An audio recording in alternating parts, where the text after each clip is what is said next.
Good afternoon, ladies and gentlemen. On behalf of the European Parliament Intergroup on Climate Change, Biodiversity and Sustainable Development, I'm very happy to welcome you to today's event, where we'll be addressing challenges and opportunities ahead linked with methane emissions reduction via market-based measures.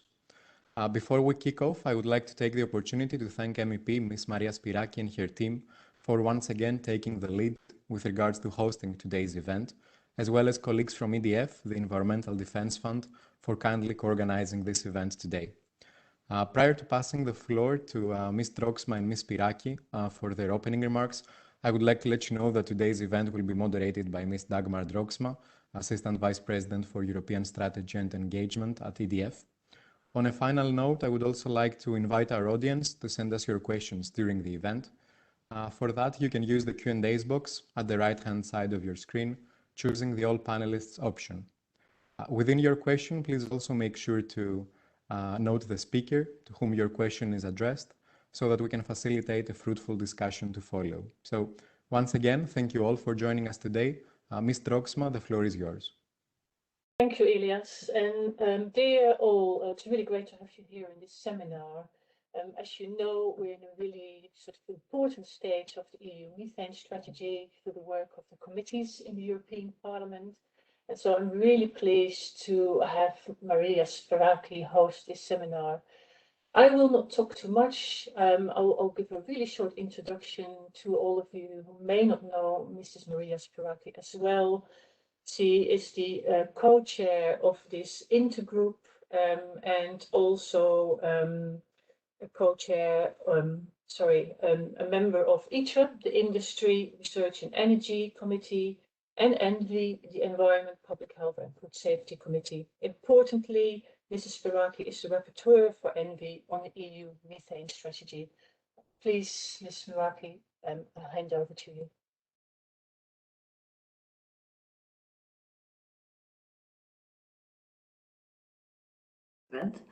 It is important to explain that I am here with you under my capacity, not as a co-chair of the intergroup on climate change and sustainable development, but also as the rapporteur on behalf of the European Parliament on methane strategy. And first of all, I would like to thank you all for accepting our invitation and for willing to contribute to our continuous discussion on the EU strategy to reduce methane emissions. Methane, as you all know, is a powerful greenhouse gas. It is 86 times more potent than carbon dioxide and over 20 years period, making it the second most important greenhouse gas, contributing to about a quarter of the global warming experience today. By reducing methane emission is indispensable in the fight against climate change, and it is in the line with the Paris Agreement goals. Methane emissions contribute to air pollution, and it is therefore necessary to tackle these emissions in order to protect the health, first of all, of our citizens. Cutting methane emissions can have a quicker impact on slowing global warming, but reducing CO2, since methane does not stay in the atmosphere for as long, and it could therefore be one of the most cost-effective strategies to rapidly reduce the rate of warming and avoid some tipping points for global warming. More than half of global methane emissions stem from human activities in three sectors: fossil fuels for 35%, waste for 20%, and agriculture for 40%. In the fossil fuel sector, oil and gas extraction, processing, and distribution account for 23%, and coal mining accounts for 12% of global anthropogenic methane emissions, respectively. We need a cross-sectoral and holistic approach to provide a fair framework covering agriculture, waste, and energy sectors. Therefore, it is of paramount importance to revise the EU climate and environmental legislation in a coherent manner. At the same time, we should provide a global level playing field and to develop an inventory of best practices and available technologies to explore and promote the wider uptake of innovative mitigating actions. By saying this, I would like to explain that in our report, we are trying to provide better information, and we are trying also to send a clear message. The upcoming methane regulations should strive to achieve emissions reduction as cost effectively as possible and provide flexibility for companies to achieve performance standards in the least cost, neutral, technologically optimal manner. Starting with the energy sector, imports comprise over 4/5 of the oil and gas consumed in the EU, and most methane emissions associated with oil and gas are occurring outside the EU borders. This is why we have to explore regulatory tools on fossil fuels import and to develop methods with importing and partner countries to align efforts and to secure an UN-based pathway on methane in 2021. In the meantime, we could proceed with bilateral agreements with these exporting partners countries. It is a proposal that it comes from the Oxford University, and I include this in my draft report I have already tabled. We have to support the establishment of an independent international methane emissions observatory, as I have already said, in partnership with the UN, the program of the United Nations Environmental Programme, the Climate and Clean Air Coalition also, and the International Energy Agency. And this will task with collecting, reconciling, and verifying and publishing anthropogenic methane emissions data at a global level. This observatory could ensure an optimum amount of transparency and that there is no conflict of interest on the implementation of the European Green Deal. The second issue we have to tackle is monitoring, reporting, verification, the so-called MRV. A strong, independent, and scientifically rigorous MRV system is central to address methane emissions. It is necessary to provide credible data, identify issues and efficient measures, and assess the progress achieved. The MRV is required across the supply chain in order to cover all methane emissions linked to oil and gas consumption in the EU, and therefore we have to extend the MRV obligation to companies importing fossil fuels and fossil energy in the EU. The same applies to the leak detection and repair, which is also crucial. Methane emissions are a global issue, and tackling their impact on climate would require international cooperation, knowledge building, and best practices sharing. Given the fast development of monitoring and reporting technologies, the observatory could be a key institution in identifying and spreading innovation for MRV. And now it is time for the leak detection and repair. A strong LDAR program is a critical element of the EU strategy to reduce methane emissions and achieve the EU climate and environmental goals. The scope should cover the full supply chain of fossil fuels. It is oil, it is gas, and it is also coal, and also include biogas and biomethane to ensure that all methane leaks from the energy sector are covered. It should be flexible enough to quickly adapt and capitalize on the upcoming innovative technologies expected to deliver environment benefits and also to cost reduction.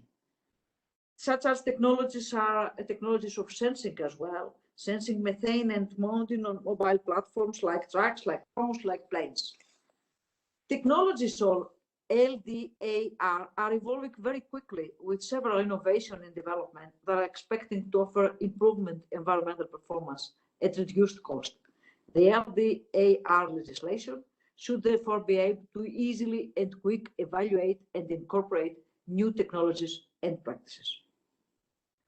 It is also one of the pending issues are the coal mines. Coal mines should be covered as well as by mandatory MRV for coal mine methane emissions, including for abandoned mines, and it is important to underline it. The agriculture sector, which is also contributed to methane emissions, there are inherent difficulties in accurately monitoring, verifying, and reporting the methane emissions. However, measures can be adapted to limit methane emissions even before the implementation of a precise MRV system in the agriculture sector. By the end of 2021, the EU should, in cooperation with sectoral experts in member states, develop an inventory of best practices for the agriculture and available technologies to explore and promote the wider uptake of innovative and mitigating actions. These actions should have a special focus on methane for endemic fermentation. The waste is also a sector which is contributing to methane emissions, and in the waste sector, the EU should continue to tackle unlawful practices and provide technical assistance to member states and regions. I am very sensitive on this topic due to the problems that my home country Greece is facing. This assistance will address issues such as substandard landfills. The EU should also help member states and regions to stabilize biodegradable waste prior to disposal and to increase its use for the production of climate neutral, circular and bio-based materials and chemicals, and to divert this waste to biogas production. In the review of the Landfill Directive in 2024, the EU should consider further action to improve the management of landfill gas, minimize its harmful climate effects, and harness any of its potential energy gains, which is very important. Closure and aftercare procedures of landfill cells are key to reducing leakages, taking into account the entire life cycle of landfills. We have to provide specific incentives suited to the condition of each member state in order to ensure separate collection of bio-wastes to the maximum possible extent, including by encouraging public-private sector cooperations. In view of the above, and concluding, I would like just to give back to the floor to Madame de Grasman and back to the floor to our speakers today in order to listen your comments and ideas. I would like once again to thank you all in advance for your contribution to our exchange of views. Thank you very much. Thank you, Mrs. Spyraki, for your very comprehensive opening statement. And I think it will give all the speakers a lot to respond to. Before we go to other speakers, we first have a presentation from Julius Ecker. Julius is an energy market expert for Enervis Energy Advisors, and sorry for mispronouncing the name, Julius. He leads on major projects for Enervis, like coal exit, sector integration, and gas market decarbonization, and this is one of his other areas of expertise. So please, Julius, go ahead with your presentation. Yep, thank you for the kind introduction. And dear ladies and gentlemen, I'm happy to have the opportunity today to present results of a study we conducted for EDF called Scenarios, Effectiveness and Efficiency of an EU Methane Price in the Energy Sector.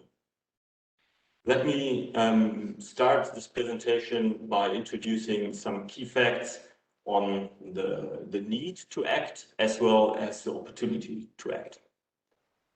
On the left, you see global methane emissions from oil and gas in a certain range over literature. And as you can see, the overall amount is in the range of 80 to 155 million tons overall. This is a very significant amount of reduction of emission. And new studies have shown that a quick cut in methane emissions could slow down climate warming already by 30%. So I think this clearly represents the need to act as well an opportunity to do so, especially in the energy sector where studies have shown that emission reductions are relatively cheap. Moving beyond that, the European Union is in a very good position to do so because the European Union is a very important buyer of energy and especially gas. The graph on the right shows you the share of gas exports of some key countries imported by European Union, blue bars. And as you clearly can see, for some key countries, Russia, Norway, Algeria, the share of European Union is even above 70%. So European Union clearly has some kind of purchasing power. And the question is how and with what kind of policy to leverage that buying power. One policy we looked at is at the key of our analysis, and I want to guide you through the analysis we did and the results we prepared. This study analyzed the effect of a methane price at the European border on imports and within European Union borders on internal production. For such a policy, we have conducted model-based impact assessment alongside 5 scenarios, which I want to introduce with this slide. So in the columns of this matrix, you see our 5 scenarios, and I want to quickly guide you through it. So we looked at the methane price at the European border and for internal European Union internal production, but this in a broader sense also represents any comparable policy that would create similar outcome, for example, performance standards potentially.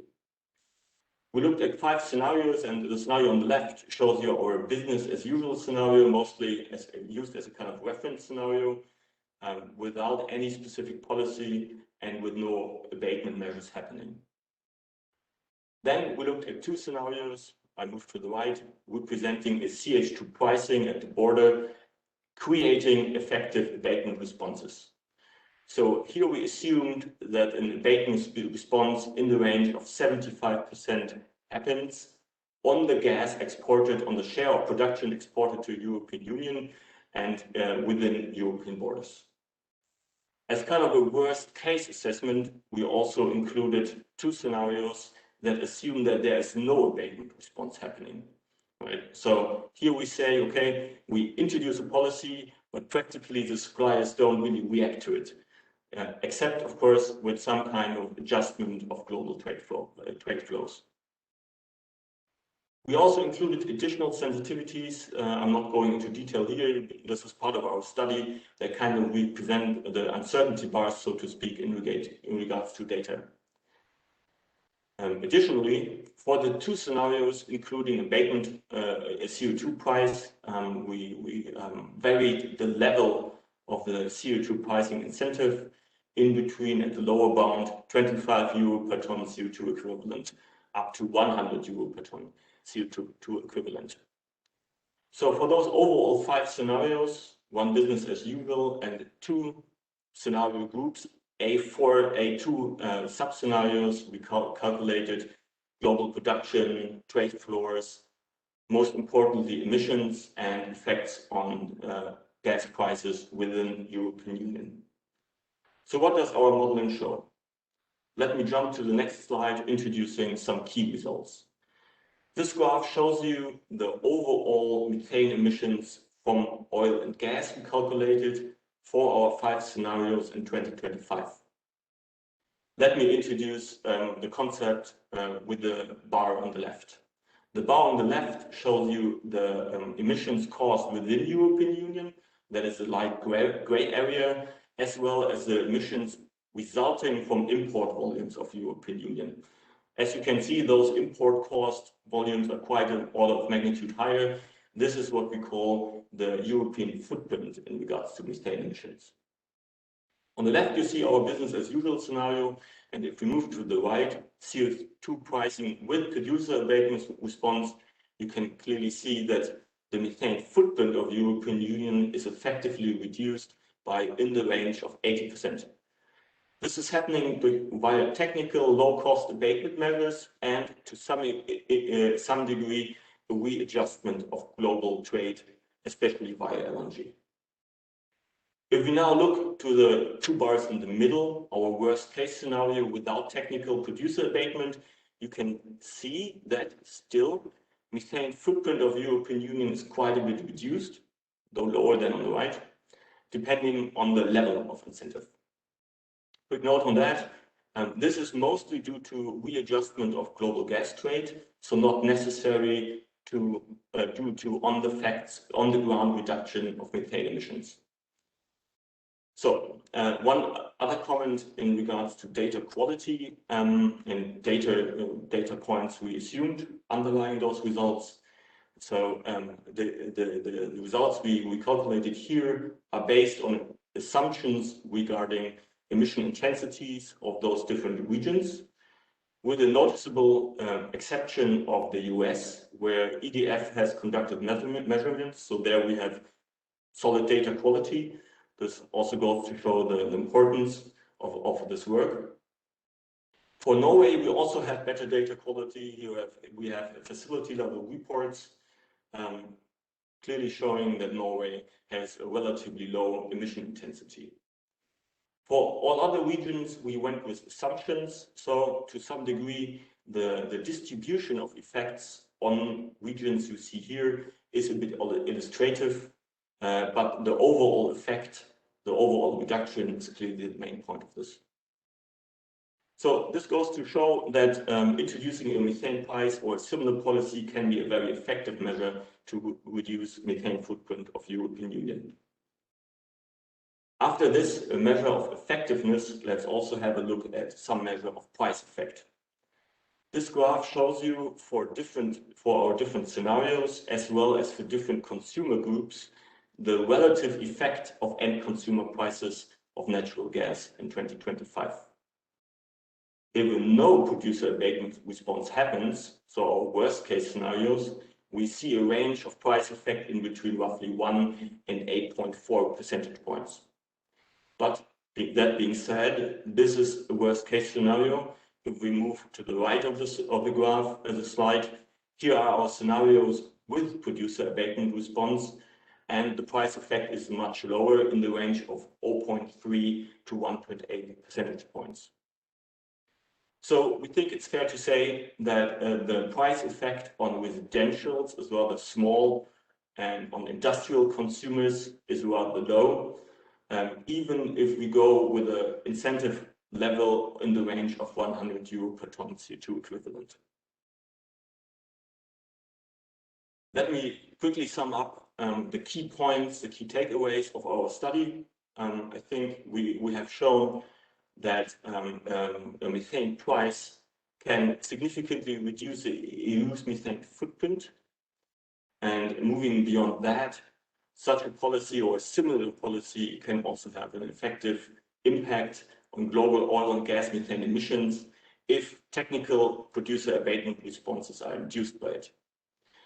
And how do we make that happen? The chances of that are clearly increased if there is some kind of international cooperation. So if other key importing markets also introduce similar measures to a certain degree.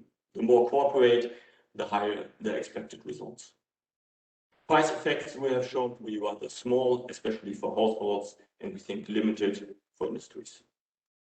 Thanks for your attention and happy to answer questions. Thank you, Julius. A very helpful presentation, and I expect that the audience will have quite a few questions for you. So please, to remind you, if you have questions, put them in the Q&A box and we'll address them later at the session. I'm really pleased now to hand over to Ms. Kitri Nitrai from the European Commission. She is the head of unit for decarbonisation and sustainability of energy sources at the DG Energy for the European Commission. Prior to this role, Ms. Nitrai worked in the cabinet of Commissioner Simpson. Please, Ms. Nitrai, feel free to take the floor. Thank you very much, and I hope you can all hear me. Very good. Well, first of all, let me thank Honourable Member Spyraki for hosting this event, and more generally also the European Parliament for all the support that we get on the methane emission strategy. We felt some time ago it was not yet such a popular topic and was a lot less discussed, but now it is getting all the attention that it deserves, and I think that Honourable Member Spyraki has very well already introduced the importance of reducing methane emissions and of acting immediately without delay. So I'm not going to repeat any of that. Thank you also very much for this very interesting presentation, and also another pleasure to see how much academic thinking is going now into the reflections of how we can actually make it happen, how we can best reduce global methane emissions. So of course, indeed, the EU is a relatively small player in direct emissions that occur in the EU territory, but we are, as you said, a great importer of fossil fuels. So we depend to over 90% of our fossil oil consumption on imports, and to over 70% of our gas consumption on imports. And this share is even going to increase for gas consumption as our domestic resources deplete. So it is very, very important for the EU to take care of also the emissions that are related to our fossil fuel consumption, not just the production.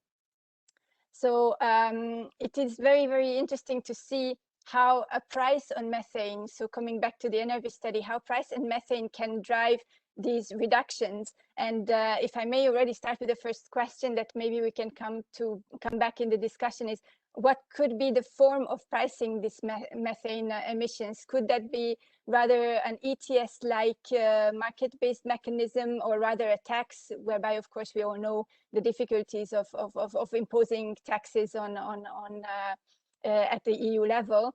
And of course, we have to also keep in mind that in order to comply with WTO, we cannot impose discriminatory measures for imports. So anything that we come up with in the terms of pricing of methane would have to imply both for internal emissions as well as to imported emissions, so to say.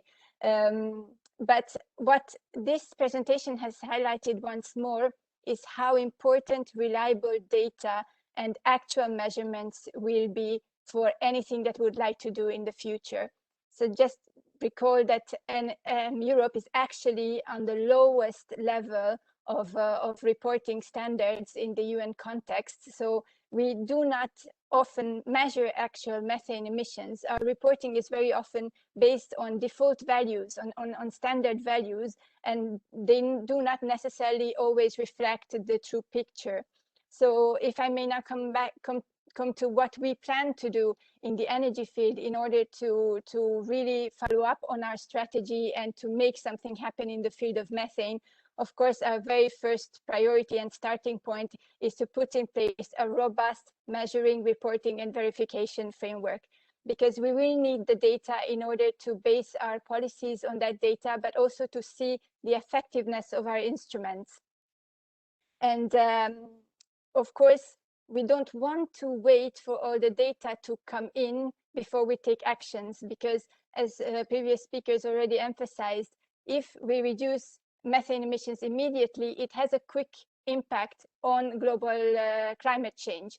So we don't want to wait until we get all the perfect data in order to take actions. And this is why I would like to once more underline what Honorable Member Spyraki already said: leak detection and repair. And another consideration we have been looking into, the ban on flaring and venting would be very interesting points to start, because we can start there without the necessity of the data, and we can make an immediate difference. On this, indeed, innovative technologies will be able to help us. Today, there are drone technologies, and we have some best practices in EU companies how to deal with those. And we are looking into all this when preparing our legislative measures.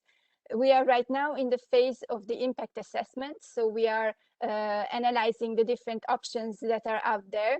And we have just closed our public consultation with a quite encouraging participation. So we are happy to have received many responses for our detailed questionnaire, so over 130, which is quite good for such a community, a very dedicated but relatively small community on methane emissions. And what we find particularly encouraging, that there was a very strong support for both action on monitoring, reporting, and verification, so on better data, but also very strong support on leak detection and repair, and the ban on venting and flaring.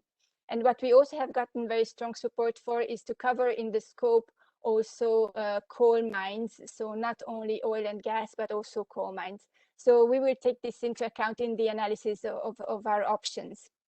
But what the questionnaire and the respondents have also highlighted is that it's a very good start, but several respondents considered that this action, so monitoring, reporting, verification, leak detection, and ban on venting and flaring, might not be sufficient indeed to address all the methane emissions. So we will be definitely looking into also other options to do that. But at the same time, there was a very, very high consensus. So 94% of the respondents have considered that in order to come up with something stronger, such as performance-based standards, or indeed a price on emissions, we need the reliable data, which takes us back indeed to that we have to start immediately with our monitoring and reporting and verification. So last but not least, let me come to the international aspects. Indeed, as I said, the EU is a big importer of fossil fuels, so of oil and gas. And just one word on the role of gas also in the longer term, because of course, gas is today very important in our energy mix. It's about 1/4 of our energy consumption. But in the future, the role of gas is going to change. So there is a difference within Europe, between the different parts of Europe. There will be countries who will be phasing out coal and lignite, which play an important amount in their energy mix, national energy mix. And those countries are likely to slightly even increase their gas consumption, natural gas consumption in the coming years, while other countries will immediately reduce the natural gas consumption. So we can all agree that in the longer term, the share of natural gas will decrease towards 2050 and will be increasingly replaced by cleaner and more renewable gases such as biogas. And here again, the agricultural side and curbing or reusing methane emissions from agriculture for energy purposes comes into play. So this is something to consider when we take into account our international action, but also our domestic action. So on the international action, of course, what we have immediately started doing is to deploy our dialogues with all our partners. And we have integrated the point on methane emissions in all the dialogues that we are having with producing countries, but also increasingly with consuming countries, so as to be aligned on the same front. Our first objective is, of course, create transparency on the market, so to see where the emissions are coming from. And to do that, we have supported the setting up of the International Methane and Emissions Observatory. So the Commission has supported with funding.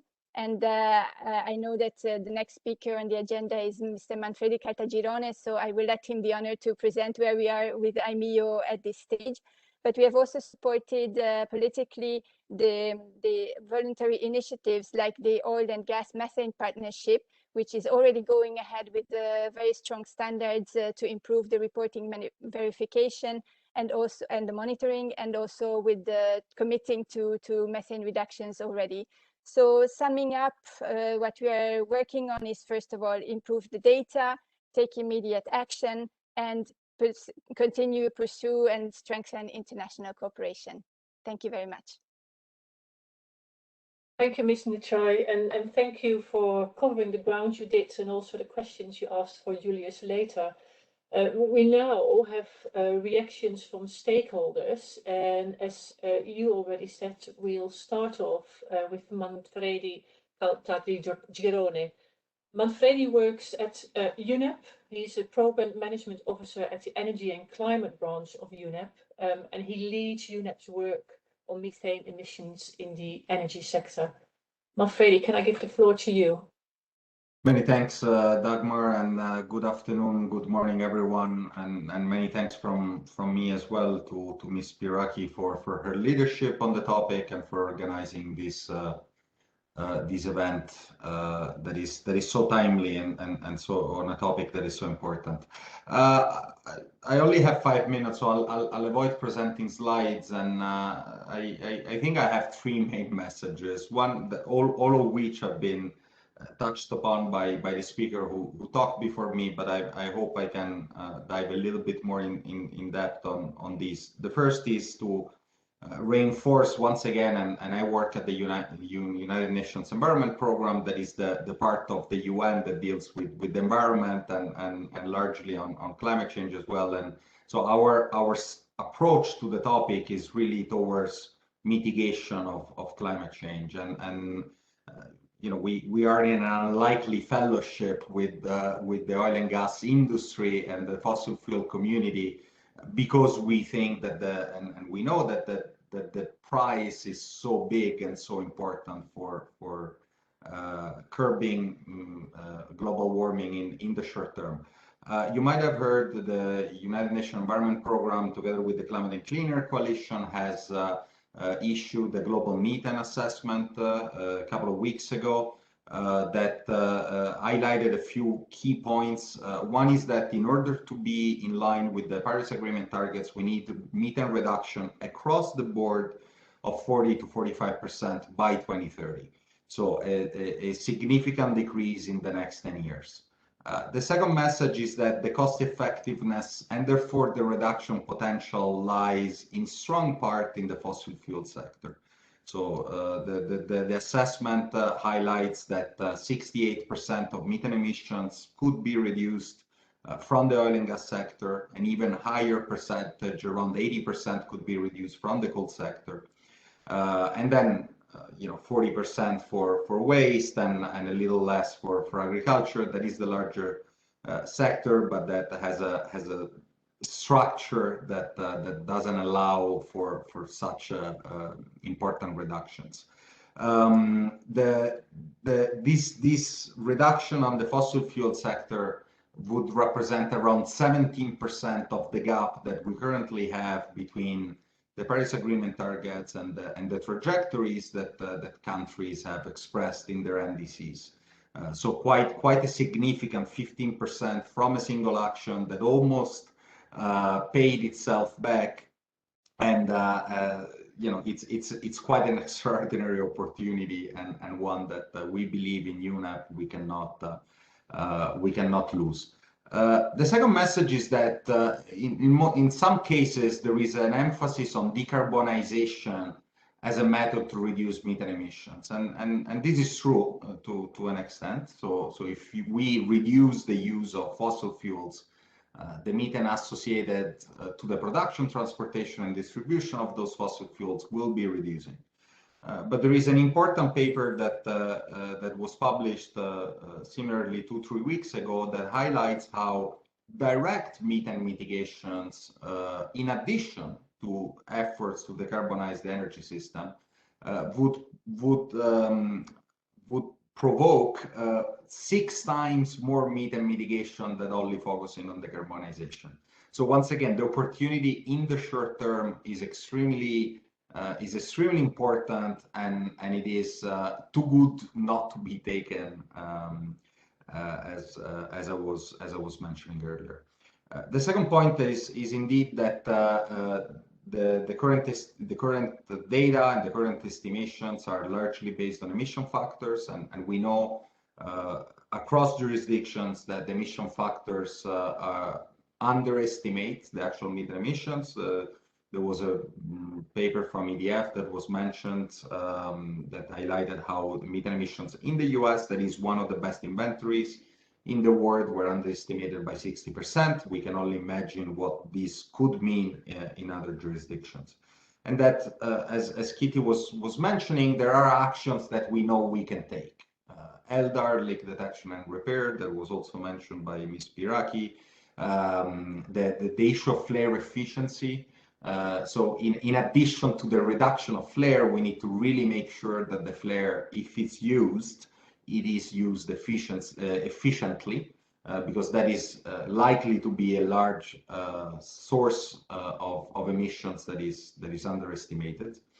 And so the importance of the availability of data. And INEO will be focused entirely on this. The International Methane Emissions Observatory that was just launched will be integrating data from different sources and creating a public data set of empirically verified emission information in different jurisdictions at different scales that policymakers, industry, and civil society can use to build on and use as a common base of knowledge. And then the third element, very briefly, is just to commend the leadership of Europe, the European Commission, indeed, but the European Parliament as well, for taking this topic on with such urgency and with such leadership.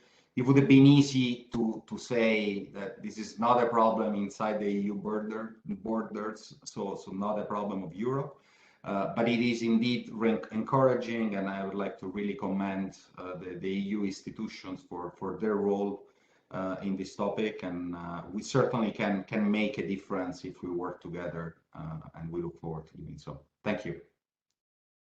Thank you, Manfredi, and thank you on touching on the international part of the agenda, INEO as well, which was already came up in Mrs. Nitrai intervention. and making a strong case for why action is necessary. I'm pleased now, though, also to move to another area of methane emissions. We talked about energy emissions so far.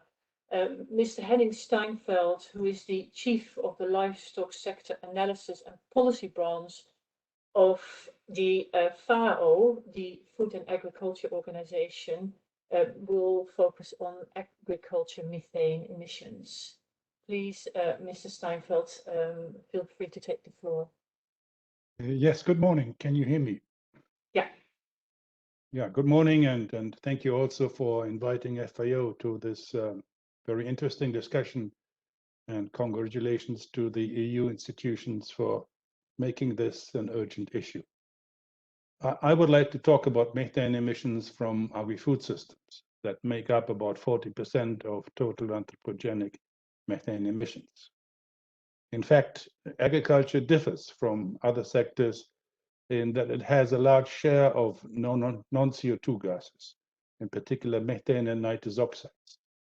Most emissions are from biological sources and they involve microbial activities. The main sources of emissions are enteric methane from ruminants, animal manure, rice cultivation, and open burning. Methane emissions through ozone formation also affect crop yields negatively. Projections indicate that while methane emissions from the energy sector will decrease, as we have heard, those from ruminants and manure will continue to grow. It is important to understand that there is a large diversity of livestock systems worldwide, and they differ a great deal in size and purpose, and greatly depend on the natural environment for production. The capacity of producers and herders, of which there are millions, hundreds of millions, to adapt to change also differs widely. And in many low-income countries, livestock have an important livelihood and food security function. A variety of mitigation options are readily available. In the case of enteric methane, the potential for mitigation is highest where current ruminant productivity is low, meaning that there are high emissions per output or high emission intensities. In these situations, improvements in animal nutrition, genetics, animal well health are often no regret options and may be profitable in themselves. But lack of access to knowledge and markets and the lack of incentives make these systems slow to respond. Some promising feed ingredients have been developed and have the potential for more sizable mitigation, but higher costs continue to be a barrier for adoption. With regard to emissions from animal manure, these could be substantially reduced by investments in animal manure treatment and regulations to support the capture of methane. In more general terms, the concept of a circular bioeconomy, focusing on reuse and recycling at every possible step, has a great potential to minimize resource use and nutrient losses and to lower overall emissions. Unused crop residues, food waste, and agro-industrial byproducts are lost opportunities that can be recycled for an optimization of resource use and can be repurposed for animal feed. Likewise, manure and slaughterhouse waste can be used to generate fertilizer and biogas as a source of renewable energy. Changes in human diets are considered in countries where meat and dairy consumption is high, including in the EU. Generally, we observe a trend whereby the consumption of animal-based foods increase with income. With regard to specifics of the introduction of market-based measures in the area of agriculture, they could raise cost of production, and care needs to be taken not to compromise the food security and livelihood function that ruminant systems have in many low and middle-income countries. From the side of FAO, we support countries in the development of their nationally determined commitments and are engaged in the development of assessment methods. The Livestock Environment Assessment Partnership, or LEAP, has started work on the specific issue of methane emissions from livestock and is developing guidelines for their assessment. There is a growing willingness among countries and companies to engage in tackling emissions from livestock systems, in particular dairy. Given the diversity of livestock systems, however, accurate measuring and difficulties in verification remain a formidable challenge. An important question here is whether the ambition should be net zero emissions or net zero contribution to global warming, and how to treat methane in this equation. Thank you very much for your attention, and over to you. Thank you, Mr. Steinfeld. And you raised a lot of important issues. I find it very encouraging that you also mentioned the opportunities that are there, but you also highlighted some of the challenges in terms of capability and investment. So thank you. We move now to Mr. François-Régis Mouton, who is the Regional Director for Europe at the International Association of Oil and Gas Producers. He has worked for the company Total, and also as an oil and gas advisor at the World Bank. So please, Mr. Mouton, the floor is yours. Thank you very much, Mrs. Drugsma. I hope you can listen to me, and thank you very much for inviting me. Can you hear me? Excellent. Thank you, Mrs. Spyraki. Always pleasure to see you. And yeah, let me just start with saying before reacting to the study itself on the findings and everything that is proposed, to say that we first need to be aware about how much is emitted. For us, it's the basic principles, back to basics. We need to know what is emitted and what is at stake. And when it comes to International Energy Agency, for instance, when they indicated 2 years ago that about 40% of energy-related methane emission can be abated to no net cost, IOGP disagrees, since there is no in-depth economic analysis that has been provided to support such statements, not even the volumes, how they have been measured. Therefore, there are concerns about the integrity of the related IEA data, and dated assumptions based on studies carried out in the US upstream operations should not be used for this exercise, because this leads to wrong input assumptions across Europe. So we are calling for better accuracy in data and in measuring efforts that needs to be done. I would like to stress the fact that, like any effective and fair policy, methane emissions need to be measured first. Exactly as you would not find a driver for speeding without knowing how fast he was driving, but only for speeding certain kilometers per hour over the effective speed limit. That is another reason why IOGP strongly supports the establishment of the IMEO, to use science to effectively measure emission at first step. Second, flexibility and the choice of scope of mitigation measures should be ensured. There is a need for rigorous monitoring, reporting and verification standard of flaring, building on OGMP 2.0 reporting framework. We therefore again support the IMEO establishment, the International Methane Emission Observatory, to collect relevant data under common and robust standard to ensure a level playing field and reliable and representative data reporting, which takes into account regional differences. That's also why IOGP support the methane guiding principle. The methane guiding principle is, the goal is to embed methane management best practices within operation of oil and gas companies worldwide. How to do that? There is stakeholder mapping toolkit, stakeholder engagement that are being prepared and included in the methane guiding principle initiative. And IOGP is strongly involved into and supporting the methane guiding principle initiative and program. The kickoff of this program is in June this year, with specific targets to be set to measure success, such as direct engagement by 500 companies by December 2022, introduction of 100 methane action plans, and demonstrate evidence of further emission reduction in 100 companies at least. When it comes to the study itself, we would like just to remind that there are some inaccuracies sometimes, in particular when the study states that the supply from Russia includes EU import from Ukraine and Belarus, as these two countries purchase gas from Russia and trade it in the EU. This is not totally correct, since as Ukraine is buying gas from the EU and not from Russia any longer, you may be aware of.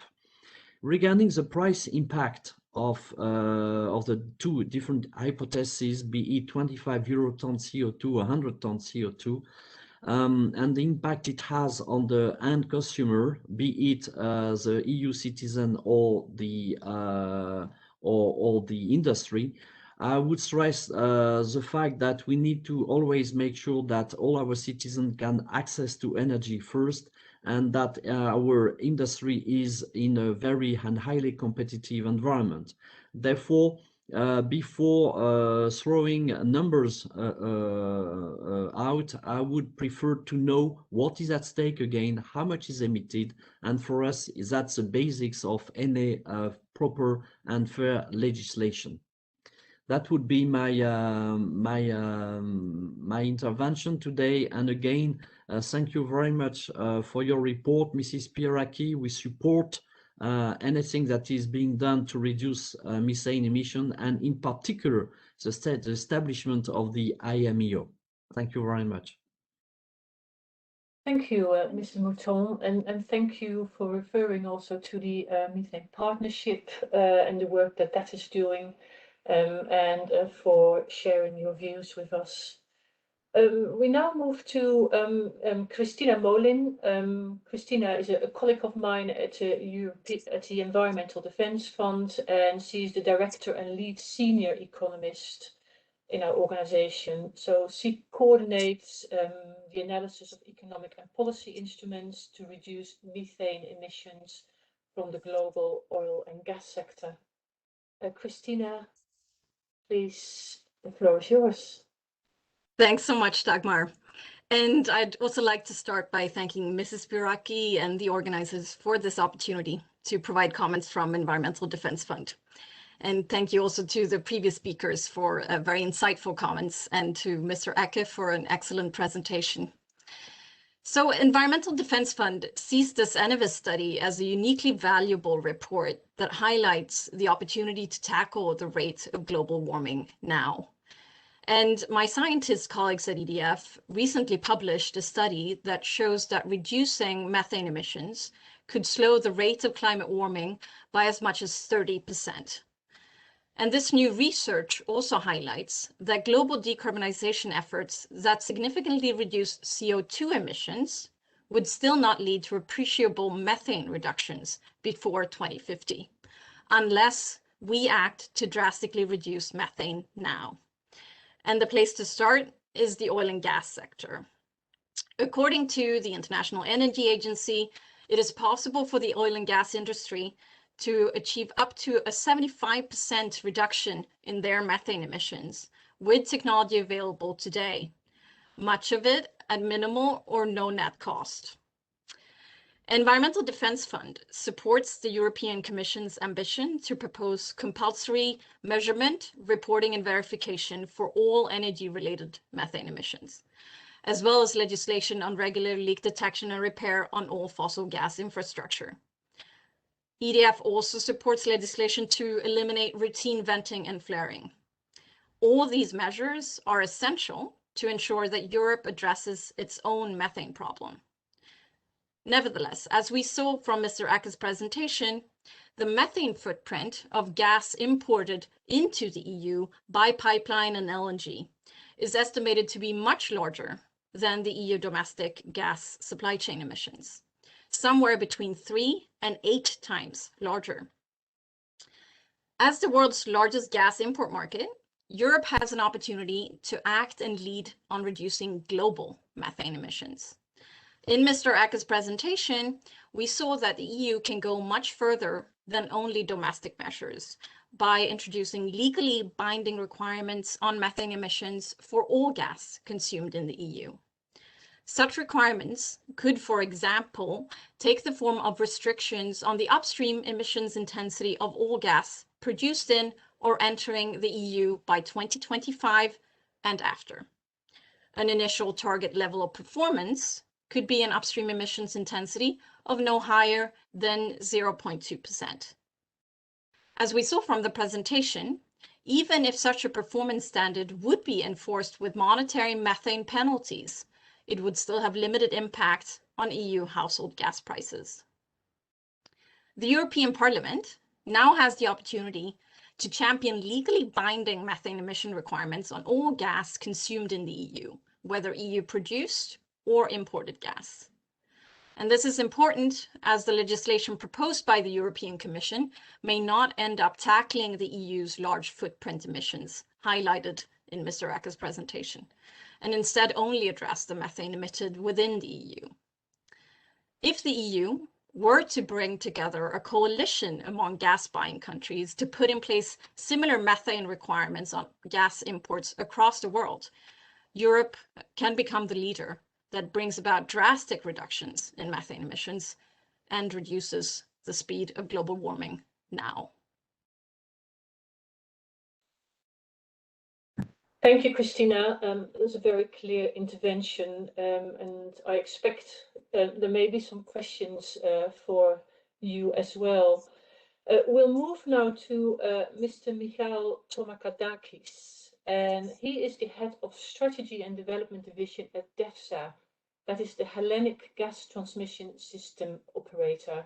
He's got extensive experience in energy market regulation and serves as the Vice Chairman of the Greek Regulatory Authority for Energy. Mr. Tomakadakis, can I hand over to you, please? Thank you, Mr. Drugsmann. Good afternoon, ladies and gentlemen. I would very much like to thank members of the intergroup and especially MEP Mrs. Spyraki for the leading role and also an extension of invitation to DESFA to express our views on this very important issue.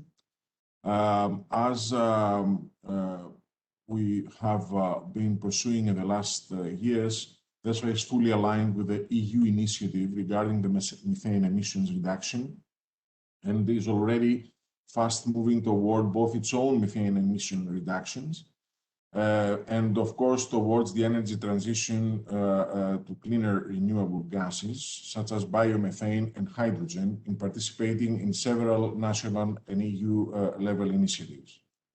To this end, we have already started an in-depth analysis of the biogas and renewable gas potential in Greece, and we are in close cooperation with all relevant stakeholders for this purpose. Certainly, use of sustainable gases is among the new parameters we use to expand our network in the coming years, also to new areas in Greece in the region. For us, for DESFA, methane emissions reduction is, I think, a low-hanging fruit in the road to the decarbonization of the economy, especially when it comes to cross-sectoral actions between energy, waste, and agriculture.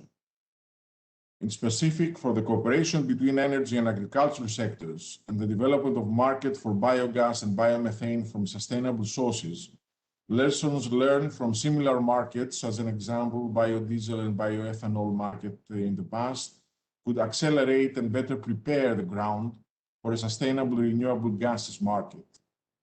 And in addition to that, experience and lessons learned from other sectors, for example, the renewable production sector, can be widely used.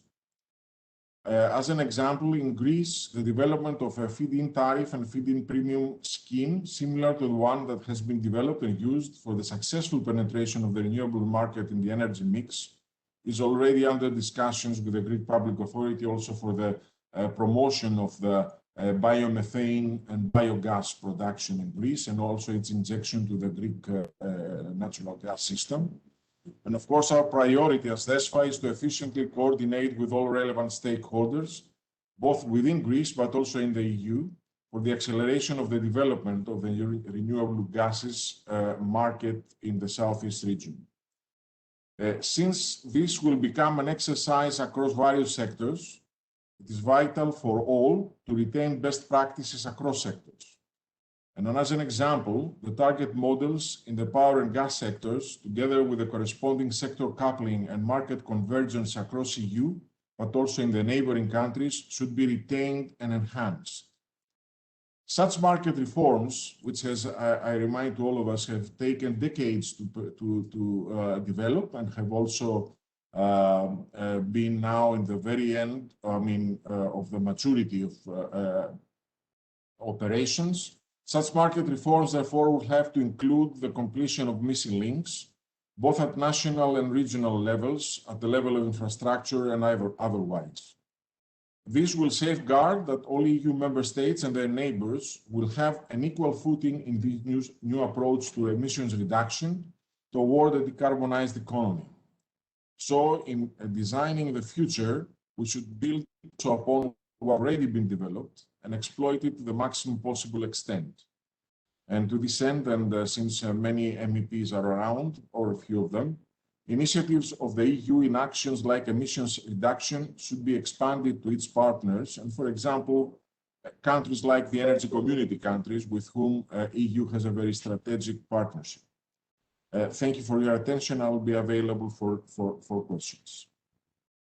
Thank you, Mr. Tomadakis, and thank you also for giving us an insight in some of the measures that are being prepared in Greece and obviously your wider views on the EU market. So we are now moving to Mr. Nikos Satras. He's head of natural gas business unit at Motor Oil, and he's been involved in the process of connection to the natural gas grid and liberalization of the market for quite a while. So please, Mr. Satras, it is your slot now. Thank you. Thank you very much, and thank you for the invitation. It's actually, can you see my presentation?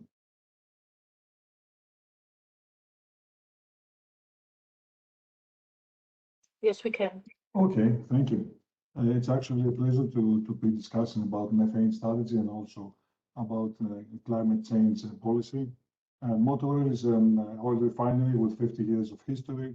So I've seen a large part of the migration from an oil refinery entering into the gas and power sector and then eventually into the renewables. So the last couple of years, the presence of our company into the renewables inside and outside of the refinery has been significant, and also it leads the way to the future. A few thoughts about the methane strategy. I totally agree with the previous speakers on the international action and international observatory, taking care of issues like the data and the measurement of leaks and methane emissions, wherever those come from the upstream, from the transportation, the marine sector, and eventually to the end users. Definitely, we need a robust MRV framework in the whole gas supply chain, addressing all these particularities of every segment. And definitely, we need to focus on global super emitters, building also on the satellite-based detection capabilities of EU Copernicus. Although we need to have an impact assessment study of all the effect of any mitigation measures we may discuss, because just to impose some mitigation measures is something that we all agree it's useful, but eventually we need to assess thoroughly how this will impact the market, how it will impact the supply chain of European, let's say, oil and gas players, and also to have some police enabling environment so that we have all a level playing field that was mentioned also from previous speakers. Definitely, methane pricing, it's not some tool that should turn EU from raw materials importer of LNG and pipeline gas into finished goods importer wherever there is this opportunity. And definitely we need a clear roadmap ahead so that the methane pricing does not restrict the role of natural gas as a transition fuel. We do believe that, as Mr. Tomadakis mentioned before, there is place for biomethane, for biofuels also into the natural gas world, so and also eventually for the hydrogen. So we need to enable this transition by investing in new infrastructure that will enable all these new forms of renewable, let's say, natural gas or evergreen natural gas, rather than stopping all the investments of natural gas and putting the message to investors that this is a sector that they should not be following. And definitely we do agree on the holistic approach. There are a lot of synergies between the agricultural sector where biomethane and biogas can be produced and can be used in other sectors as well. For the refinery specific, a few just comments, because, okay, venting and flaring is something that we're used to, especially flaring. Flaring the refinery is just a safety feature, so that you have a safety measure in order to avoid any disruptions or any anomalies in the production. So definitely it's something that is existing. It's very small in amount, but definitely it's something already being tackled inside the ETS framework. Safety is a very strong incentive for us to take care of any leaks, and there are already a lot of LDAR programs that will be enhanced in the future. Definitely safety and operational balance between minimization of any emissions and minimization also of leaks is already in place. Also a parameter that we should take into consideration is that already in the EU, we are really advanced in taking care of environmental issues. We're already paying a very heavy penalty because of the CO2 pricing, especially this year, and the prices of 50 euros per metric ton of CO2 are putting us in a disadvantage in an international oil, let's say, industry, where our competitors, especially in our area, can enjoy producing their products and delivering their products into the market without paying anything at all as far as CO2 emissions is concerned. Definitely, we have done some quick calculation for a hypothetical methane pricing of 1,400 euros per ton of methane, which is equivalent to 50 euros of ton of CO2, and applied only to upstream emissions with an average emission intensity of 1.3. But this gives us, as a result, 16% on our last year average wholesale natural gas price. So we believe that the result of the study that we have seen, that there's no impact to the households or there's no impact to the businesses, maybe it needs to be re-examined. So we think that 16% is really a big number. It's more than €1 per megawatt hour, which is really significant for the businesses, and all these costs are passed to the end customer. But definitely, I think that the data that should be really taken into account is better data, better emission intensity calculations. So definitely we should assess the impact of methane pricing on the businesses and to the consumers after we have more rigorous, let's say, data on methane emissions and the intensities from various sources. And definitely pipeline versus LNG is a big question. We do believe that having optionalities and having flexibility for the supply of the EU needs to be in place so that we don't favor just one channel of supply and one source of supply. We need flexibility and we need security of supply. Last but not least, very briefly, some of the recent, let's say, activities and also the future roadmap, we believe, for Motor Oil Group, not only as an oil refinery, but also an organization that's changing, it's moving fast to natural gas, and we do believe and we do invest. We have made applications of CNG that also in the future can be used for biomethane and the transportation of biomethane with the virtual pipeline.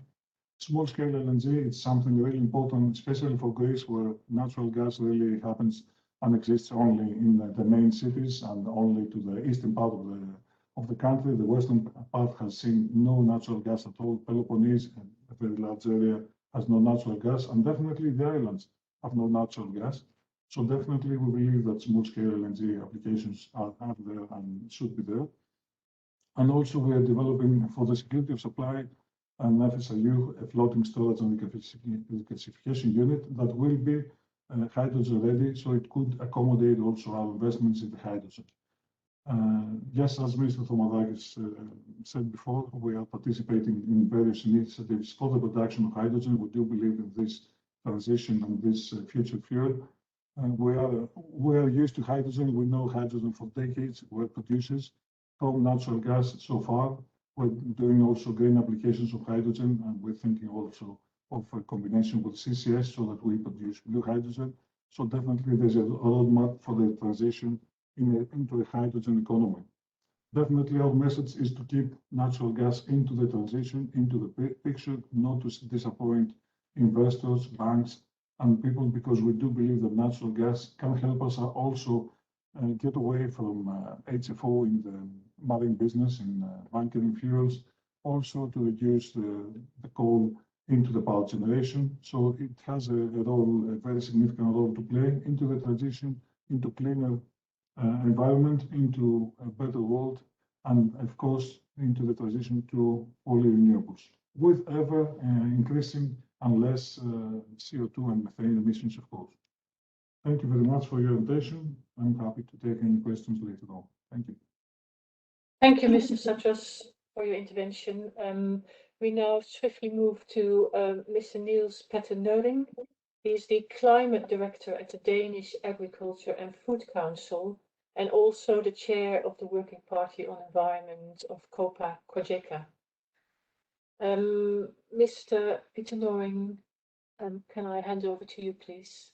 Yes, thanks. Good afternoon, and thank you very much for giving me the possibility to come with some few reflections from COPA-COGECA, the European Farmers and Food Industries Organization. We are facing several huge challenges, including the climate challenge and the challenge of producing good, healthy food for a growing world population. The European agricultural sector takes these challenges very seriously, and we are already on the track to decouple the environmental impact from economic growth. Overall, EU productivity has increased by 25% since 1990, while greenhouse gas emissions have dropped by 20% over the same period. The discussion on putting a price on upstream methane emissions is perhaps a good idea, but it is not a good solution when it comes to methane emissions from agriculture. It is not a good solution because agricultural methane emissions are generated in food production as a result of natural processes with limited mitigation potential. Many industries can convert their production and reduce the emissions of greenhouse gases, including the emission of methane. However, the possibilities in the agricultural sector, they are limited, and it is not possible to measure the effects on farms of different actions. But let me underline that this does not mean that we shouldn't do anything. We can and we will do a lot to reduce the emissions. Let me give you 4 concrete examples. First example is to change the actual feed composition to cows. An increased fat content in the feed is a widely known tool which can increase milk yield and meat production, and at the same time reduce methane emissions by 6 to 8%. There are other methods for climate optimization of feed. For example, addition of chemical substances.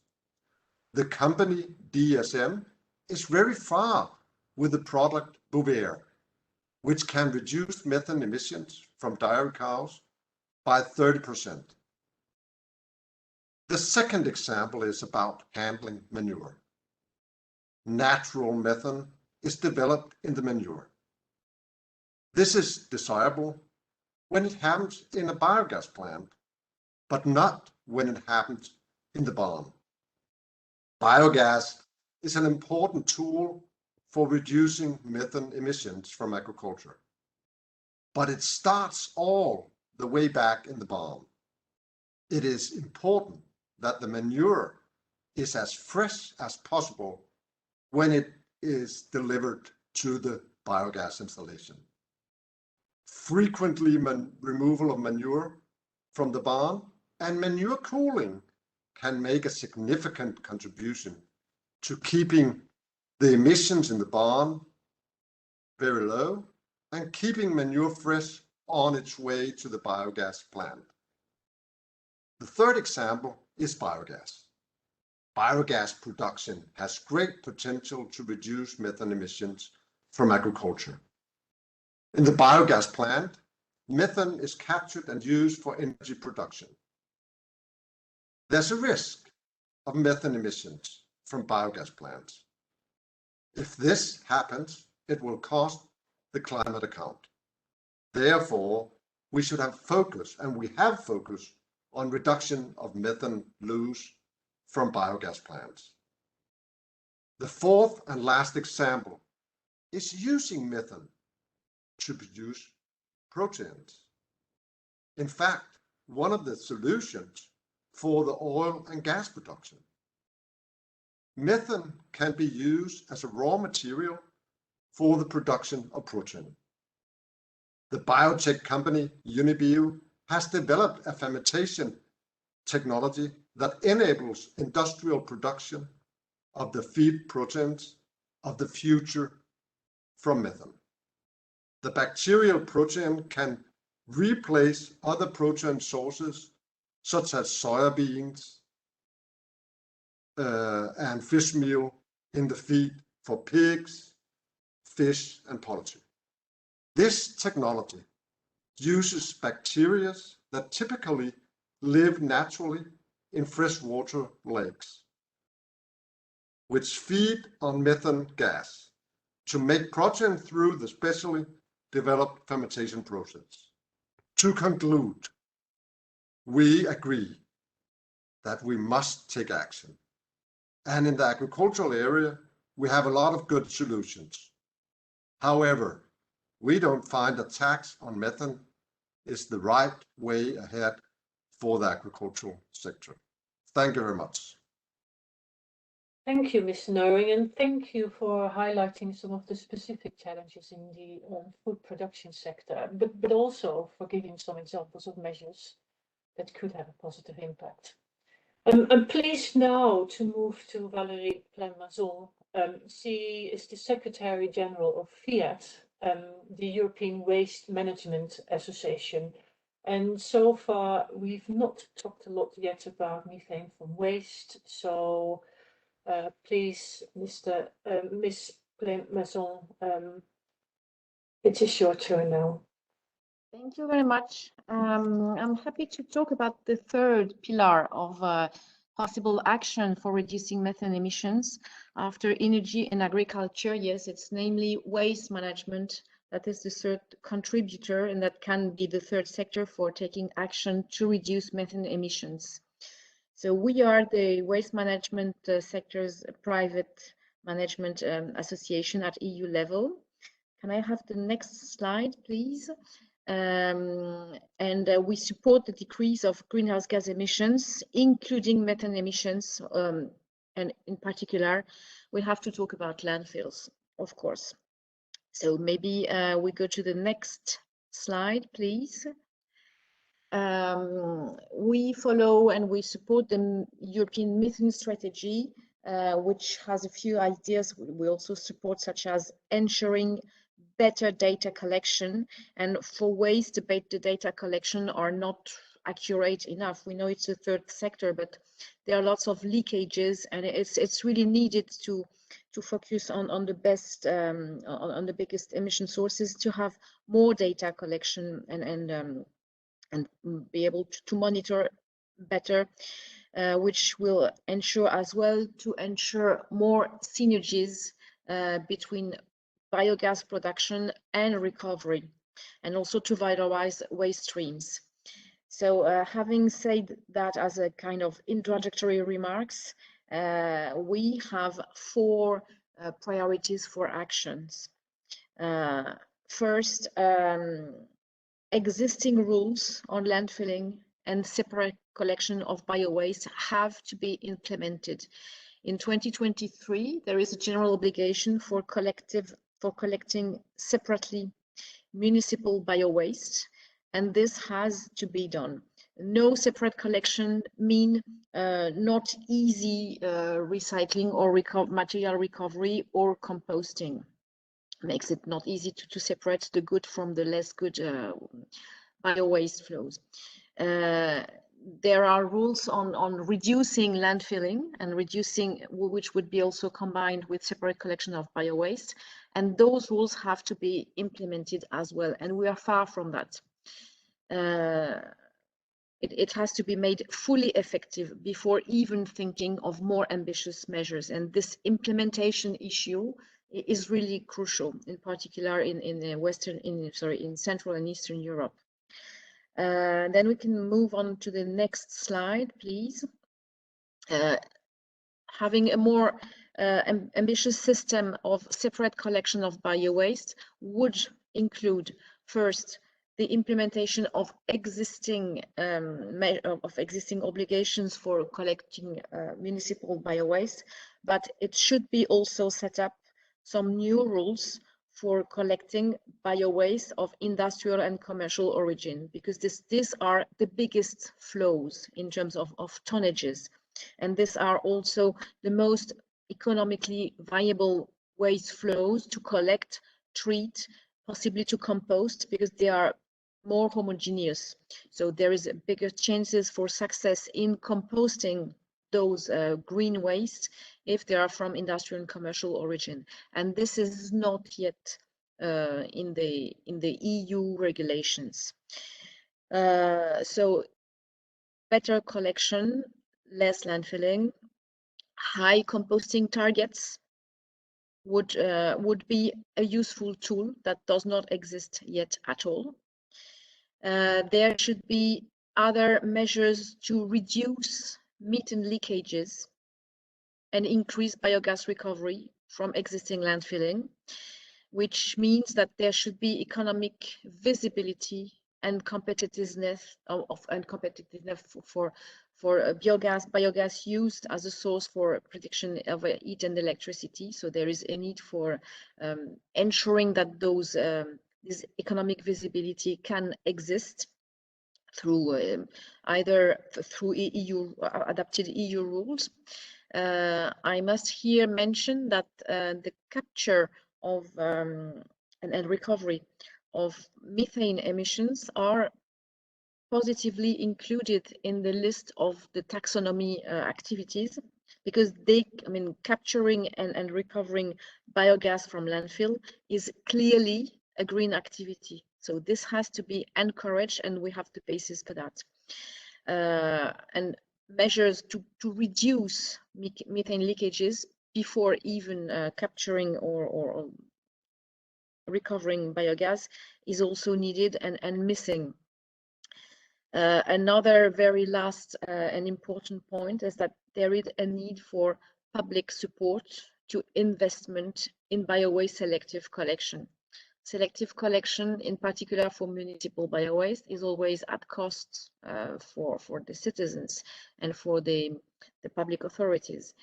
So we have to benefit from general systems where EU public supports are made available to ensure that selective collection and also related treatment facilities can benefit from public support, which will facilitate then private investments and visibility in those installations, together with composting targets to be set up at EU level. So these are our recommendations from a waste management point of view. Thank you for your attention. Thank you, Mrs. Plamaton, and thank you for your recommendations for particularly the waste sector and methane reductions. So now we move to the section where we've got the reactions from 4 members of the European Parliament. And I'll start with Mr. Marcos Ros Sempere, who is not on your agenda yet, but we were really pleased that he was still able to attend. So Mr. Marcus Rossempere is a member of the Social and Democrats Group in the European Parliament since 2020. He serves on the ENVI committee and is the S&D Shadow Rapporteur for the EU methane strategy. The floor is yours, Mr. Rossempere. Thank you very much, Dagmar. Good morning to everyone. Regarding the methane, I am going to talk first of all regarding the methane strategy globally, and secondly regarding the draft report that we have had recently to review. The European Union methane strategy highlight that the European Union, as the world's largest importer of fossil fuels, has the responsibility and the strength to promote the reduction of energy-related methane emissions globally. External emissions of carbon and methane associated with the European Union's fossil gas consumption are 3 to 8 times the amount of emission produced in the Union. So if natural gas is to have a role as bridge in the transitions, those emissions have to change without any delay. The possibility of a new legislation on eliminating routine venting and flaring in the energy sector covering the full supply chain up to the point of production should be assessed, as the COM and methane strategy highlights. On the other hand, energy sector integration strategy proposes to promote renewable gases to decarbonize these sectors where the electrification is not feasible, not efficient, or have higher cost. To avoid problems with the promotion of decarbonized gases, possible leaks must be clarified and accounted for. Also, measures to support biogas production must be carefully assessed to avoid perverse incentives that could lead to an overall increase in emissions. According to the European Union's long-term decarbonization strategy, the European Union's consumption of biogases is projected to increase around 4 times today's consumption. We have to learn of the first generation biofuels problems to avoid them and impulse a sustainable bioenergy sector. Thanks to the new sustainability criteria of the RED II, the European Union will not make all mistakes that can undermine the credibility of clean energy sources. The next revision in the 2021 of directive must increase according the objectives and clarifies the sustainability criteria. Finally, the agriculture is the sector with the second highest cost effectiveness of abatement and account potential synergies for mitigating their emissions through production of biogas, and the residues can effectively reduce methane emissions if we harness them for biogas production.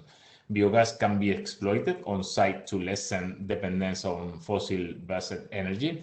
It can also generate additional revenue streams for farmers and provide opportunities for development and investment in rural areas. What we cannot do is blame the livestock and agricultural sector for the methane emissions without taking into account the work they do. This sector plays an important role in the maintenance and conservation of pastures and forest areas. On the lecture of the draft of the INI of the report, the draft reflects the main issues that need to be addressed to reduce methane emissions at cross-sectoral level. It is important to strengthen reporting MRV and leakage detection LIDAR systems by introducing new technologies that are currently being developed and applied in order to be more efficient in preventing and repairing damage, thus preventing possible emissions from remaining in the atmosphere for long periods of time. For this reason, the establishment of an international methane observatory is essential in order to obtain real-time monitoring and reliable data that will help us in the fight against climate change. A thorough review of climate and environmental legislation is also necessary in order to achieve the objectives proposed in Paris Agreement and thus achieve climate neutrality by 2050 and taking into account the health impact that this type of emissions entail. We cannot see the problem of greenhouse gas emissions as something isolated, but as a whole that affects all the sectors involved in a cross-cutting manner, which is why I see the need for cross-sectoral measures that affect and are equally applicable to all the industries that are affected. I am glad to see that in the European Commission communication, measures are promoted to fight against venting and flaring that are applicable throughout the value chain that are considered both in the current and future legislation that is being developed. And these measures should take into account the efforts and progress being made in each particular sector, but without forgetting the overall effort that must be made to achieve these ambitious goals. We must not forget, and I think this is one of the key points of this report, that Europe, as one of the largest importers of oil and gas, must take a leading role in reducing methane emissions, linking to its trading activities.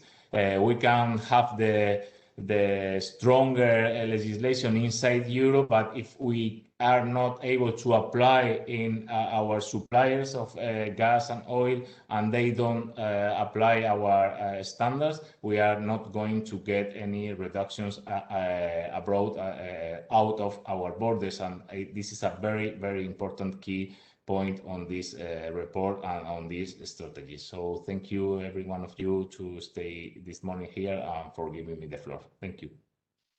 Thank you, Mr. Rostenperre. And let's move now to a member of European Parliament, Asger Christensen, who has been a member for Renew since 2019. Mr. Christensen serves on the Agri Committee and also on Envy, and is the rapporteur for the committees. Sorry, I'm confused now. Are you the rapporteur, Mr. Askergen, for ITRE, or is this information that I have here? For Agri. Okay, good. Thank you. Thank you for helping me there. The floor is yours. Thank you very much. And thank you for the floor to this important topic.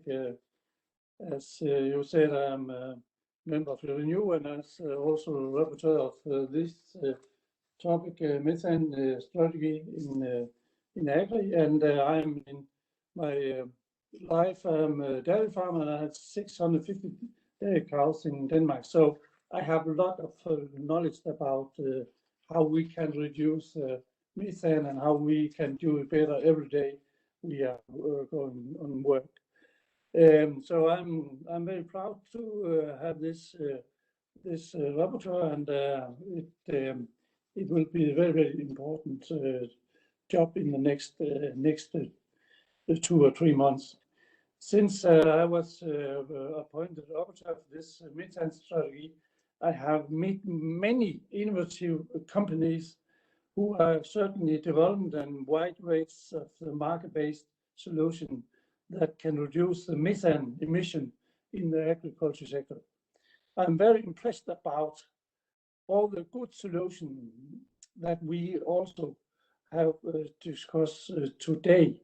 And these, what I said, companies and universities, persons that have good ideas to how we can reduce the methane. There's a lot of experience about that.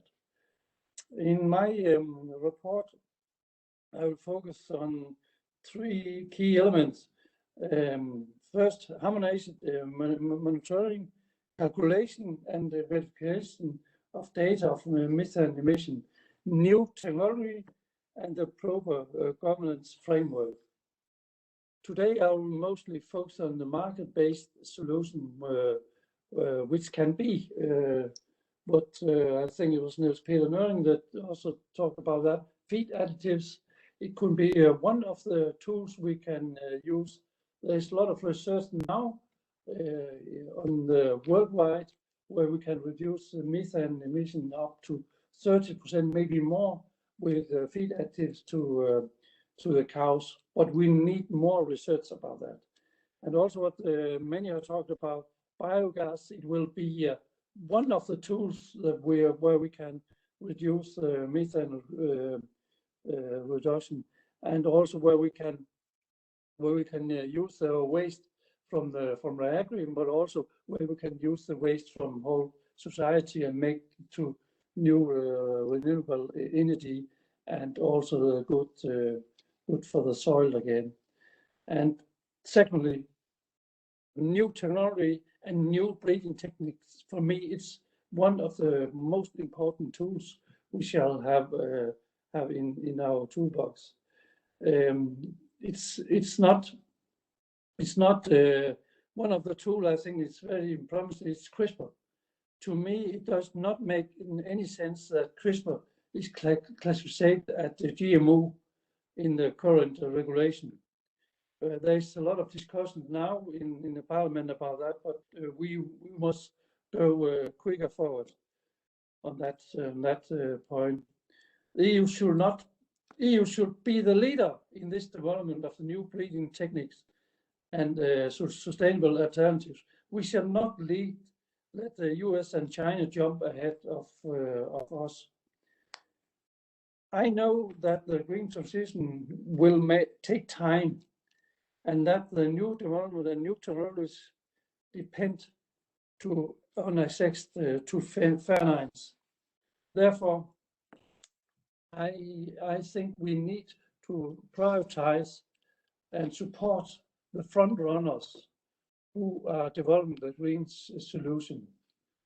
And one of my political statements is I will not accept reduction of the production, but we need to reduce the methane emission. Thank you for the words. Thank you, Mr. Christensen. We move now to Member of European Parliament, Jutta Paulus. She is a member for the Greens since 2019. Mrs. Paulus serves in the committees on Envy, Agri, and also ITRI. And she is the Green Shadow Rapporteur for both ITRI and Envy committees on the EU methane strategy. Ms. Paulus, can I ask you to take the floor? I'm here. Yes, I'm here. Thank you very much for inviting me, and thank you for organizing this important event. I'm not a member of Agri, but I'm a sub in TRAN, which is not part of the methane strategy because it doesn't play a big role. But of course, ITRE and ENVI are the committees where we have to act on methane.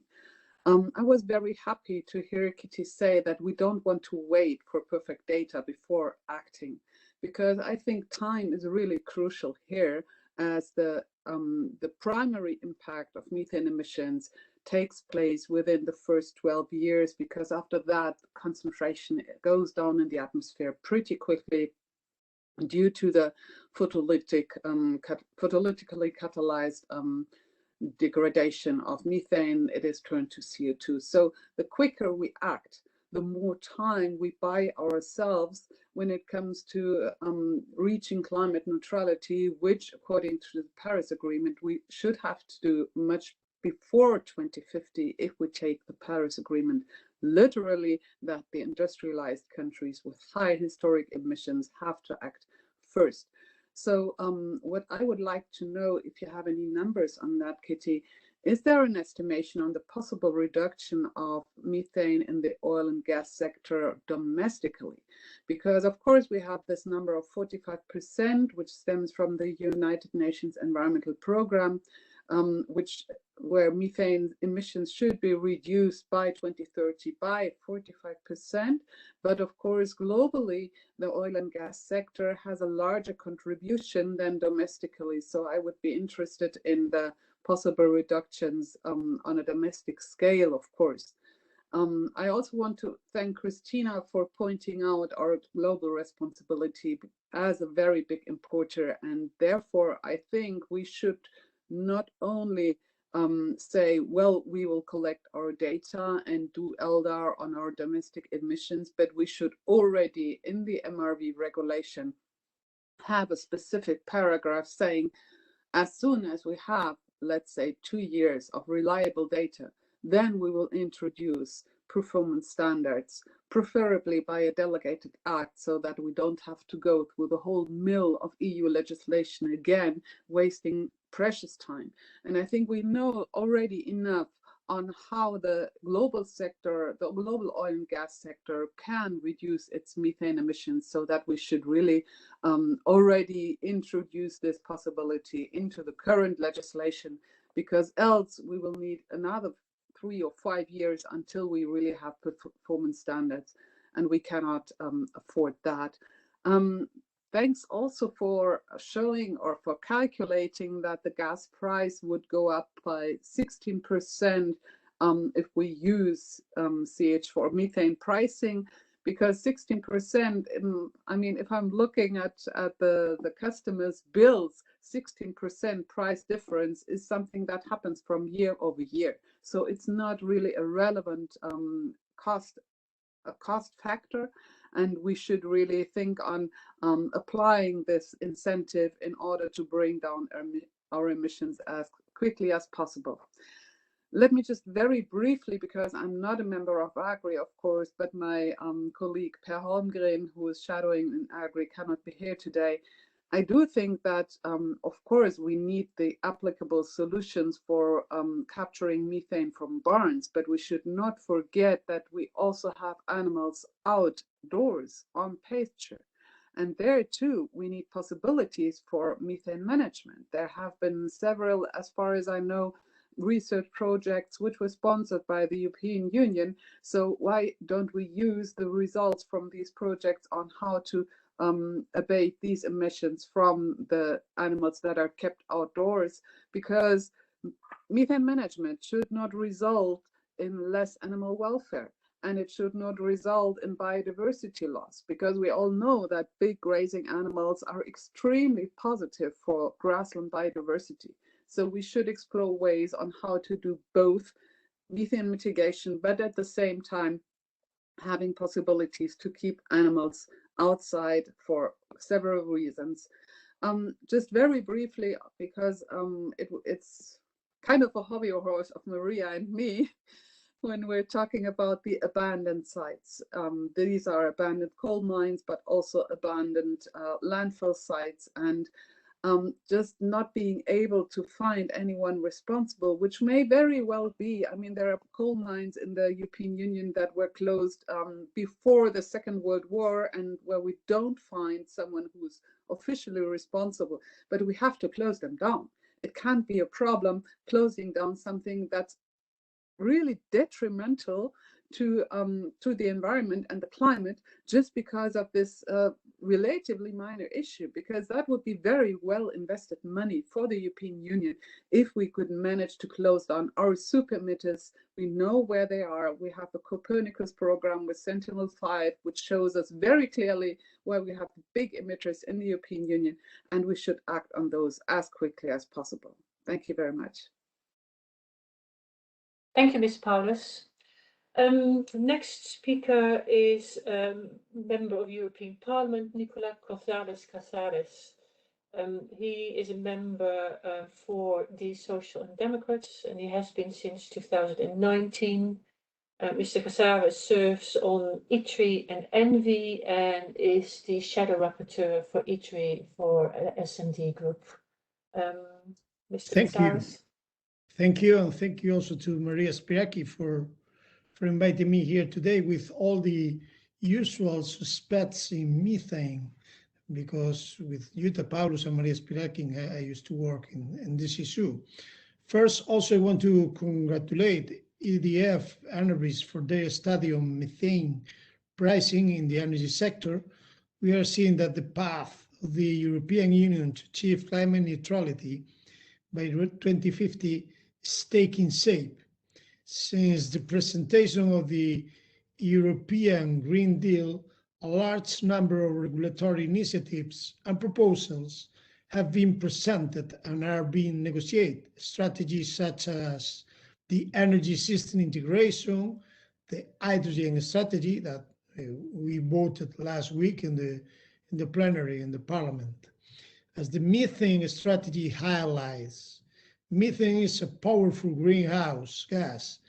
After CO2 is the second largest contributor to climate change. The International Energy Agency indicates in its net zero by 2050 report that the methane emissions from fossil fuels should be reduced by 75% between 2020 to 2030 in the net zero emissions scenario. I'm glad to finally address the debate of methane emissions because we were very focused on CO2, but the new goals, the new climate goals, force us to involve all sectors and seek the most cost-efficient way to reduce emissions. And data indicates that reducing energy-related methane emissions is the most cost-effective way to limit methane. The EU methane strategy is a good starting point to start talking the problem. The proposal to improve the measurement, reporting, and verification of methane emissions is essential. Recent studies estimate that global anthropogenic fossil methane emissions are underestimated by about 25% to 40%. One of the conclusions of the EDF energy study is that greater certainty is needed in data.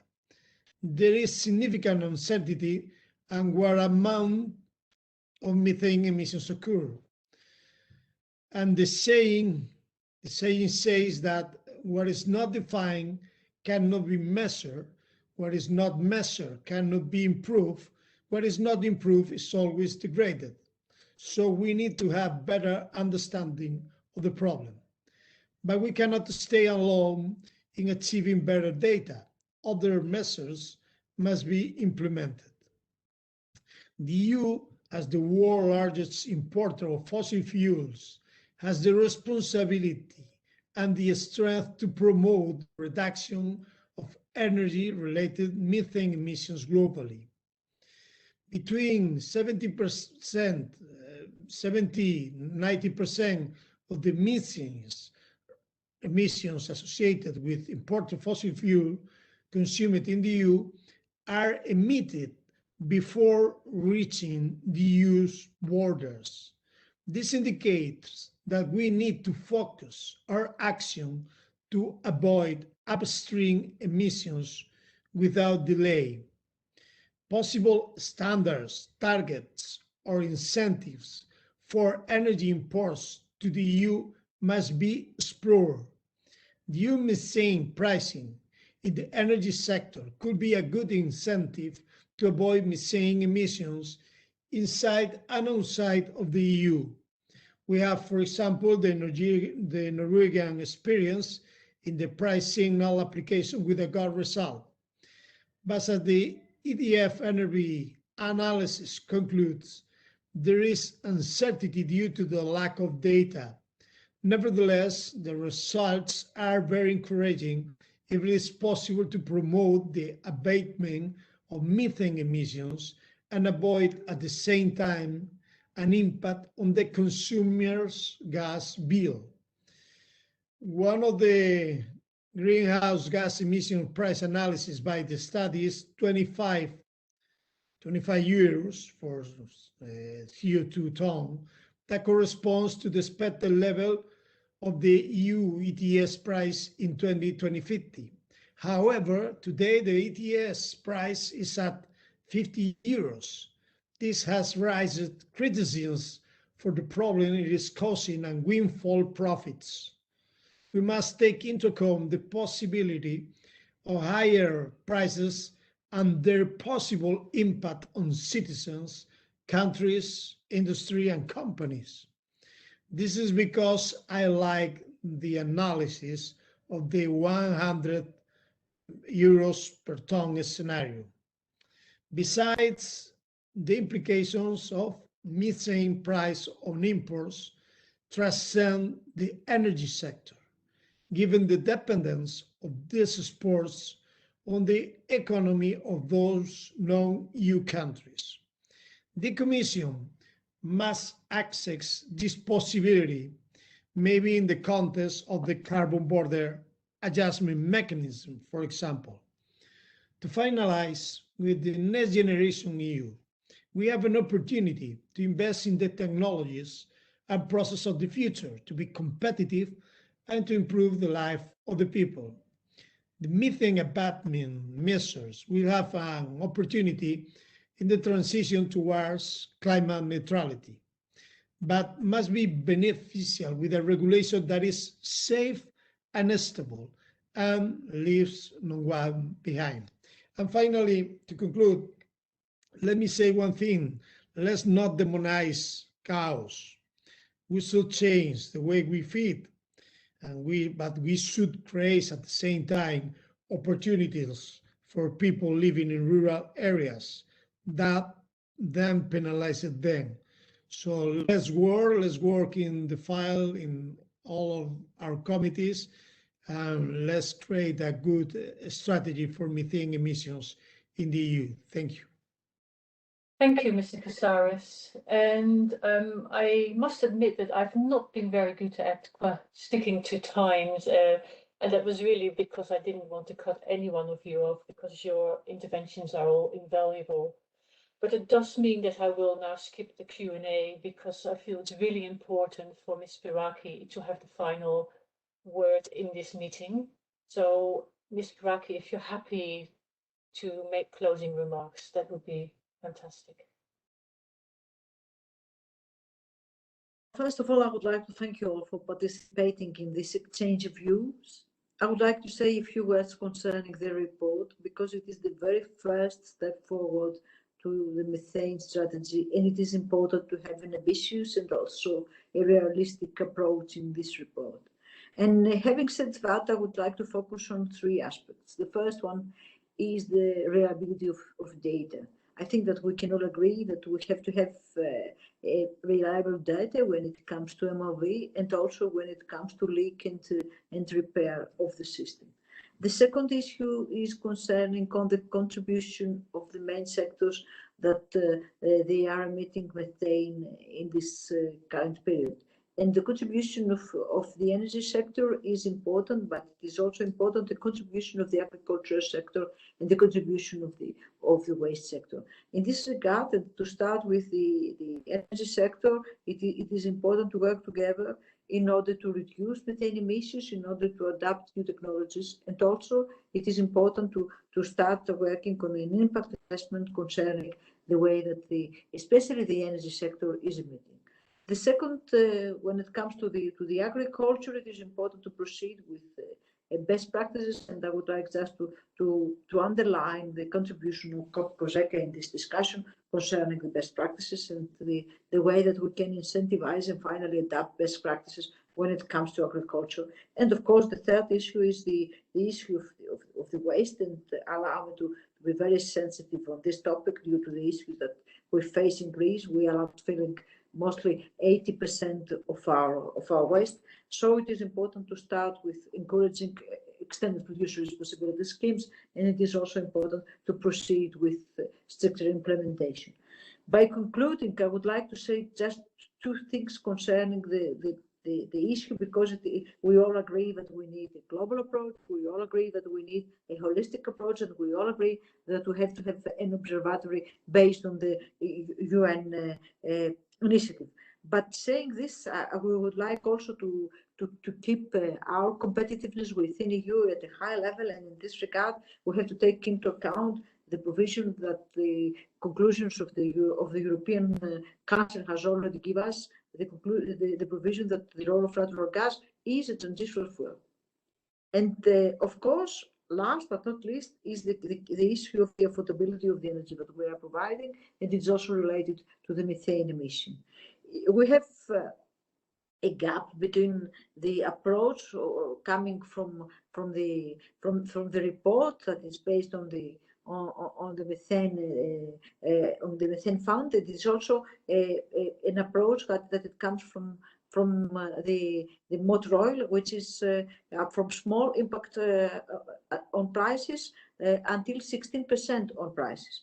It is very important for us to secure the affordability of our energy. It is also important for us to secure the security of supplies and to give our end users energy in affordable prices, and to give our users energy that it's finally a green energy.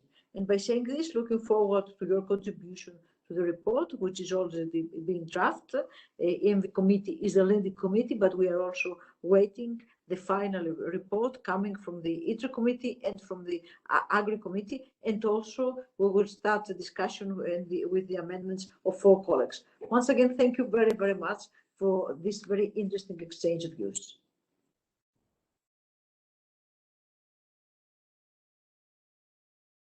Thank you very much, Ms. Spyraki. Thank you very much to all honorable MEPs, dear speakers and participants, specifically to Ms. Spyraki for once again taking the lead, but also to Ms. Drogsma for moderating today's discussion. So on behalf of the EP Intergroup on Climate Change, Biodiversity and Sustainable Development, very much looking forward also to continuing the discussion in the near future. So until then, all the best and stay safe. See you soon. Thank you very much.